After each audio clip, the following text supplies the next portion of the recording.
Thank you so much. It's almost like an out-of-body experience, I have to tell you, being here today and talking in front of all of you. When I walked into the office and I said to my husband, I'm starting a podcast, I don't know where this journey is going, but I'm going. Never did I imagine it would lead me to this spot right here. I have to put on my glasses. I first have to thank Beverly for the introduction, this opportunity, and warm welcome. Also to Coral, she is out in the community all of the time, and I have to tell you, watching her commitment to the cause and her grow and become more comfortable in her position has been amazing. So thank you, Coral, for all you do.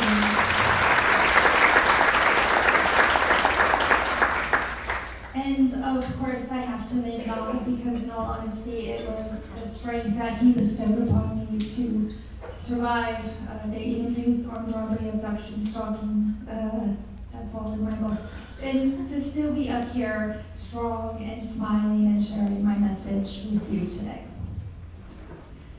Still absorbing what I am doing here. It's really amazing what happens when you challenge your comfort zone, and that is exactly how I describe public speaking for me. I am just truly honored to be here. I will tell you, when I ordered this dress, my husband says to me, is that going to bother you?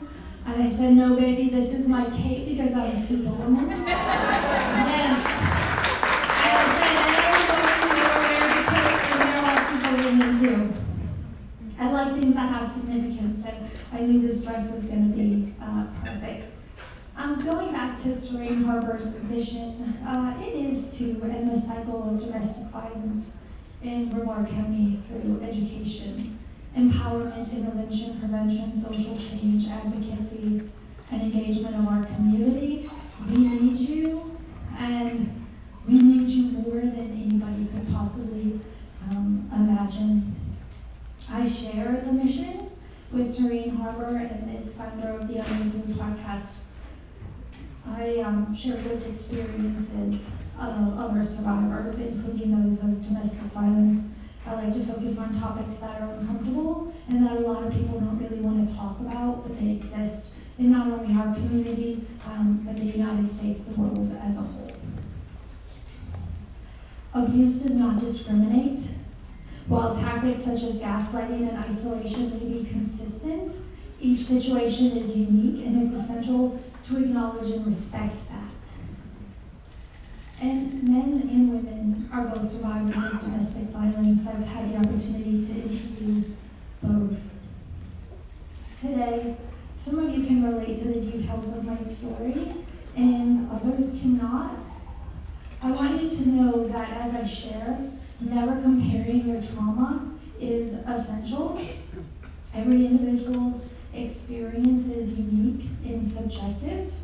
Traumatic events can have different impacts on people depending on various factors such as their age, gender, cultural background, and life experiences. What may be traumatic for one person may not be as traumatic for someone else. There are several reasons to avoid trauma, but today, as we are seated at the Serene Harbor event, it is a reminder of how important it is to provide support, empathy, and validation towards survivors based on their experiences and needs. Okay, while I take a breath.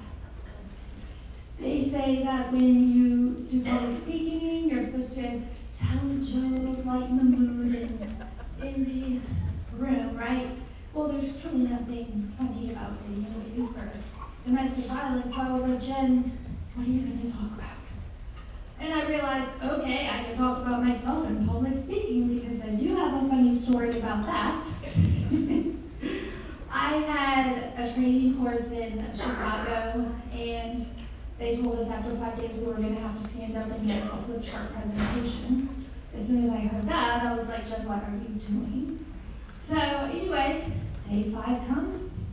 I'm up there giving my presentation. my strategy was I'm going to talk as fast as I can, flip as fast as I can, but make sure that it still made sense, right? So I'm talking and I'm flipping and flipping and flipping. And I stop and I say, I'm so sorry, I have to breathe. And I'm gulping air and gulping air, practically resuscitating myself in front of my peers. And I will tell you, as I looked out at my peers, horrified, they looked at me in awe. And by the time I caught my breath, they were like, Jen, we had no idea you were nervous. We had no idea you were holding your breath. You looked normal. Yeah. And so, in that moment, I remember that in all honesty, for 3 years of my life, I looked the same way. I looked normal. It looked like I was breathing, I would go to work, I would smile, all of those same things, but inside I was suffocating. And I didn't show it to anyone. Before I tell my story, I have to give one more thank you, and it's a big one, and it's to all of you in this room for showing up and being present, because we all have other places we can be today. So I personally thank you for being here and being a part of my journey. Give yourselves a round of applause. Thank you so much.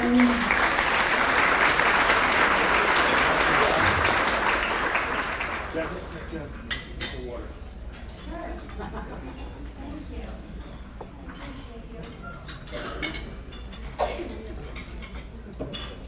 We talked a lot already. I've had 2 pop rocks. Okay. My story ended about 17 years ago. My aunt had given me the name of a spiritual healer. I called her, made an appointment. I didn't know what to expect. When I walked in, she sprayed the room, poofs of drops filling the air. I remember thinking, well, that was weird, but okay. We sat down, and she told me a little about the process and began shuffling cards. She separates them into 3 piles and lays them on the table before me. Pick your deck, she says. I wondered, how was I going to know which deck to pick? What if I picked the wrong deck? With my hand open, palm down, I slowly moved over each pile. One time through and then back again. And that's when it happened. The palm of my hand became cold. I mean cold, and I hated to be cold. I knew this was my pile. She begins flipping over cards from the deck I picked and explaining their meaning. She flips over a new card, lays it on the table, and stops. Looking at me, she says, the past 3 years of your life have been a dream, a fantasy, a lie, and nothing has been real. The missing piece to this puzzle would be revealed. I sat there stunned, saying nothing. It made it really hard for me to shake this feeling that something was wrong, because many other things that she said were spot on. However, it wasn't the first time where I had this feeling.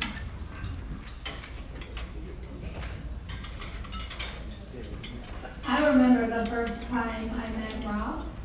I was out with a friend enjoying happy hour. It was a relaxed and fun atmosphere. I have to say I had much confidence and control of the situation that I was willing to go over and say hi. We struck up conversation. He was in town on business, lived in New Jersey, and worked in New York. We spoke for a few minutes, having a general discussion. Shortly after he left, I figured I'd never see him again. Now, during this time, I sold cars. Yes, I was that infamous person who stood on point, waiting for the next car buying victim. I shared that information with Rob. Before returning to New York the next day, Rob stopped by the car dealership to say goodbye. I wasn't there, so he left his number. I called and left a voice message to thank him for stopping by. I figured I would never see him again. A few months later, I get a call from Rob. He was returning to town in a few months. It happened to be his birthday and he wanted to celebrate.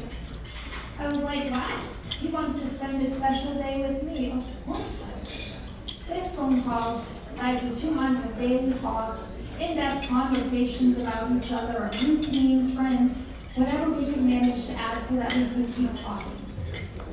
During this time, I rented an apartment with a roommate, paid my bills, and was independent. Before Rob's upcoming visit, I made a career change.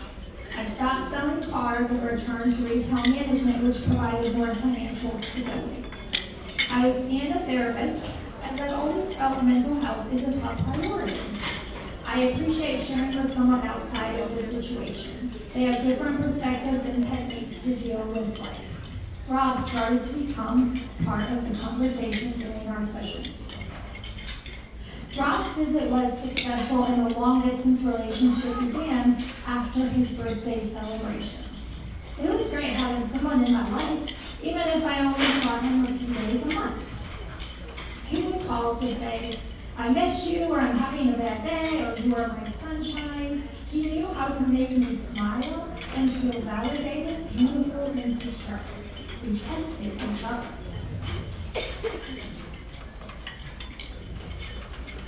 Early on, my therapist would ask questions about Rob, his job, where he lives, his family, and I realized I couldn't answer them.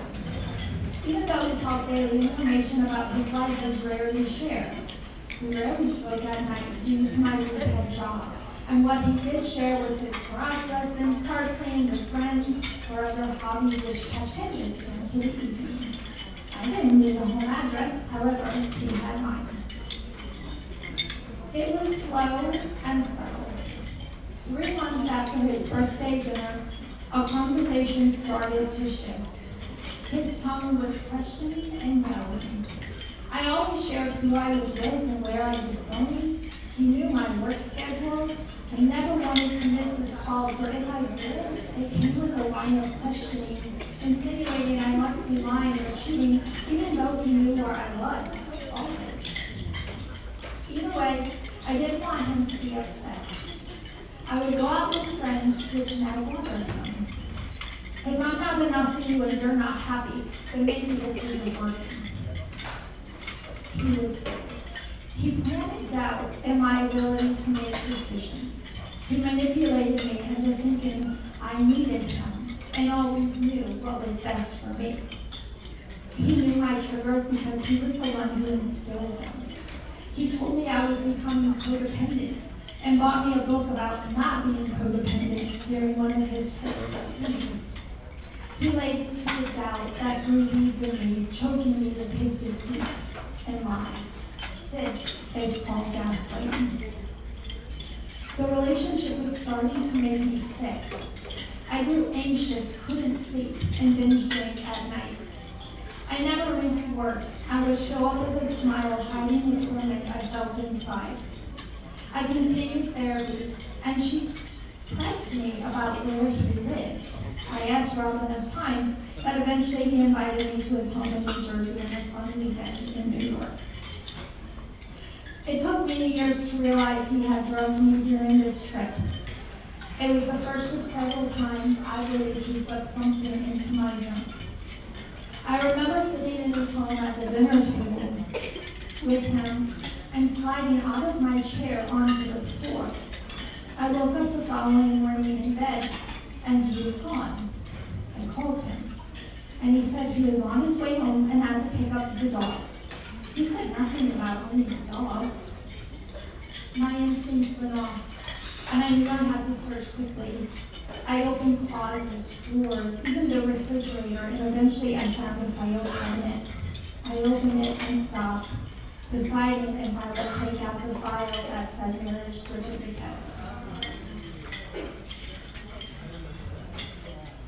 I needed answers, and there they were. He was married for 8 years. Where was she? There was nothing feminine in this house I could find during my search. I called Rob and he immediately replied, I'm almost home. I said, I'm leaving. You're married and you didn't tell me. He said, I can explain. Yes, I'm married, but she is sick. She is in a mental hospital. I filed for divorce, but she isn't of sound mind to sign the documents. I legally must be here, but I don't love her nor want to stay married. I want to be with you. I said goodbye and hung up. I got on the highway as fast as I could. I had a 6-hour drive home. This experience depicts how important it is to listen to our instincts. My intuition research resulted in validation that something was wrong. For a month, I blocked Rob's number. His explanation of his marriage rumbled around in my head. Do I believe him? I didn't see any woman's items in his house. Maybe she is sick. If so, I can see why she couldn't sign papers. Rob invited me to his home. If he had something to hide, he wouldn't have. After months of gaslighting, I doubted myself and eventually believed his explanation. I unblocked his number and we started talking again. Rob apologized over and over. I can't live without you. I will get the divorce finalized, find a job, and move there to be with you. Wow, that's a big move and shows commitment. I must believe him.